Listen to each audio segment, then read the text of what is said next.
Good afternoon, everyone. Welcome to DuPont Cast. But I wanted to welcome and introduce Bill Findeison from Second Time Arounders Marching Band. I don't know, the rest of you were watching the Macy's Day Parade as intently as I was, but definitely a huge favorite for me and a place I really am dying to go. So now I feel so special being with someone who's been.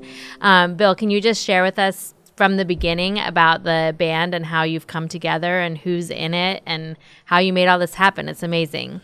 Sure. Early on, back in 1982, at that time, there was a very strong festival in St. Petersburg called the Festival of States.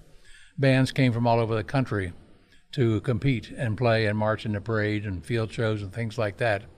And so there were thousands of kids that played instruments that were here in St. Petersburg.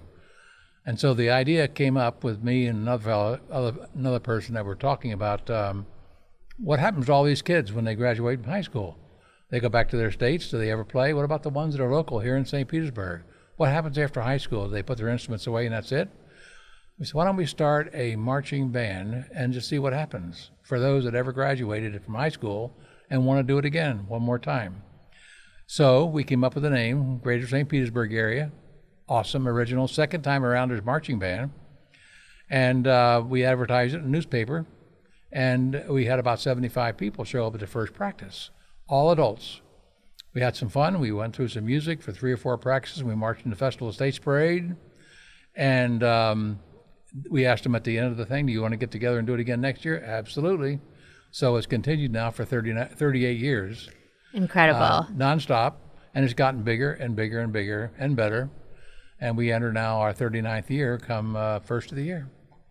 And how many people are currently in the band? When we went to Macy's 2 weeks ago, we marched 440 people on the street, and that includes musicians, dancers, majorettes, flag twirlers, rifles, and pageantry groups. And do you coordinate all of them? Yes, I'm the director, but I have a very nice staff that does a lot of the stuff as well. We have individual leads and staff for each of the component groups within the band. And had you been a band director prior to this? Sure. I graduated from college at FSU with degrees in music education. I taught 15 years here in St. Petersburg, public school, and then went into private business at Brigham Music Center. Right. And I did that for 25 years. But during that time that we started the Second Time Arounders, because once you're a band director, you can never leave it, and you want to keep your hand in it, and that's what we did. Yes, there's never been any danger of me being in a marching band. I cannot sing. I almost cannot clap with a beat, but I've sort of perfected that. Like high school cheerleading, I could get away with that a little bit. And I can't walk and chew gum, and I can only play half of one song on the piano, but my boys can do that kind of stuff. So we watched the parade, and I mean, the local media, I think, did a wonderful job of letting people know that you were there, you know, when it would go to break, like coming up soon, you know, from St. Pete. So, but it was so amazing to see such a huge group from our area. Well, I think the reason why it's so big is because band was a very important subject in high school for kids that came through and played or twirled in a high school band. They don't remember necessarily math class or English class or any of that, but they do remember band because they start band at a very young age and play it all through school. And the love of music and participating sticks with them. And when they get a chance to do it again, it's very fascinating to see the adults that are your age, my age, in between, that get a chance to do it again, and the excitement in their eyes and the camaraderie and the social aspects that have arisen from all this activity is just a neat thing to happen, and it's what it should be. It's amazing. What are the age ranges? I think you told me 18 to 80. And not only is it a good musical group, but people enjoy each other. They get to know each other, and it becomes a social event. We have a lot of parties, and they see each other year-round. We only rehearse 3 months a year, but they get together year-round for other things and pal around together and so forth. So in addition to that, we've had lots of marriages within the band. Oh, really? People that meet each other, and instead of looking at their music, they're looking at somebody down the row, and next thing you know, they're married. So It's quite the bonding it's just a good experience thing, being in yeah. bands together. Yes. And what about you? Do you still play an instrument?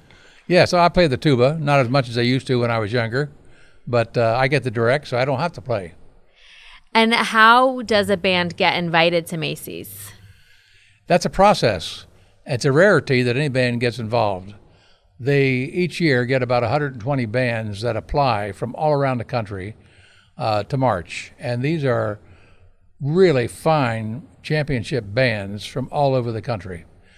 And they choose 9 bands each year, and they announce those bands 18 months in advance of the parade. We were chosen because we were there 11 years ago. This is our second time, and they liked what they saw. They liked the concept. They liked the neat idea of adults doing it again, and it's a big band, and it's a good band, and we can still do our thing. And so they invited us back and chose us as one of the 9 bands out of that large group that applied. It's remarkable, and you've done such a good job finding something that you loved and were good at and getting people together. How did 440, did you say? Yes. Did they all get on one flight, or a plane's not that big, right? No, everybody's responsible for themselves, getting idea. there. We all stay pretty much in the same hotel. I'm a logistics person, so that whole idea makes me nervous. How'd you get everyone there? And then you get there how many days before the parade? Everybody does different things. Some people got there a week ahead of time. Others stayed the week after. Some only stayed 2 or 3 days. So it's whatever your budget could afford, you went and did, as long as you were there by a certain time when the band rehearsed and stayed there through after the parade. What you did the rest of the time was up to you. And is it true it's a 3 a.m. wake-up call to get everyone together for the parade? Yeah, well, actually, it wasn't a wake-up call. We had to be up at 1 o'clock in the morning. Wake-up calls about 1:30. But we had to be in front of the TV cameras at 3 o'clock in front of Herald Square to rehearse and do our show for the TV cameras so they could get their angles and timing and all of that down. And then after that, we went to breakfast at 5 o'clock. And there's big locations where the different bands go to breakfast, right? Yes, we went to the Hard Rock Cafe. Got it. Okay, I think I read something about that. I'm so interested in how you make this whole thing move from St. Pete to New York City and then perform. Yes, well, it's, again, a lot of logistics, a lot of people, and we've got a very strong board of 15 people that meet year-round once a month, and we're all doers, so everybody's got a responsibility to get it done, and that's how it happens. And tell me about the trip to Ireland. I read about that you've been out of the country as well with this band. Sure, we've been to Ireland, we've been to Canada for their big festival up there, and I forget the name of the town now, but we've been all over the country, to Portland and to Seattle. We've been to San Antonio and Texas a couple of times, Washington, D.C. for the Cherry Blossom Festival, and Ireland. We were there back in '01 for the St. Patty's Day Parade, and we stayed there for a week, and that was exciting. That would be so exciting. Now, if anyone who's watching, listening, or listens later, is it open tryouts? Can anyone join auditions? Is there room in the band for more if someone's interested? It's interesting you should say that. Our season starts in February, and we will have a new member orientation for anybody that wants to join in January later on, and that'll be coming out on our website. But we have a tremendous amount of people that have expressed interest in joining the band as a result of the exposure we've had over the last few weeks. Of course. And so there's about 225 people at this time that expressed interest in coming and hearing about it and hopefully joining. So the band's going to maybe even get bigger than it is now. I love it. I think that's just great. Is there no limit to a marching band? We haven't reached it yet. I'm sure if there is at some point. But 440 is pretty big, and after that it starts to become problematic. But there is no audition.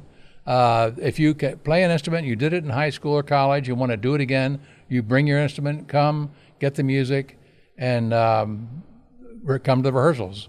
If you are an auxiliary member, like a majorette or a rifle or flag, there is some basic requirements that you need to be able to pass in order to belong to one of those groups, because you can't start from scratch as a majorette or a flag.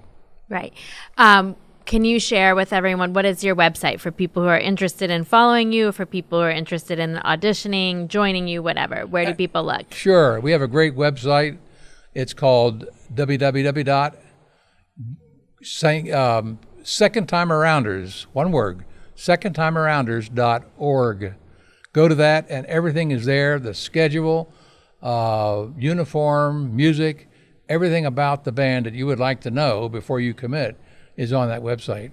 Great. Well, I want to thank you. I hope that everyone understands my affection for the New York Macy's Thanksgiving Day Parade. I've always loved watching it. I think for so many people that's a big tradition, but I did feel such a sense of pride knowing that a group from St. Pete was here, and I did some quick Googling and searching and found you easily, and you and your support staff were so good at getting us connected so you could be here today. And I just really hope everyone that's watching got to learn something new, and it's a great message that you've sent by telling people they can come out and do something they loved before again. Well, thank you so much. I appreciate the opportunity to represent the band and tell our story and get a chance to meet you, and appreciate it. Great. Thank you. And we'll look forward to watching you all and seeing what you do next. Thank you so much. Thank you.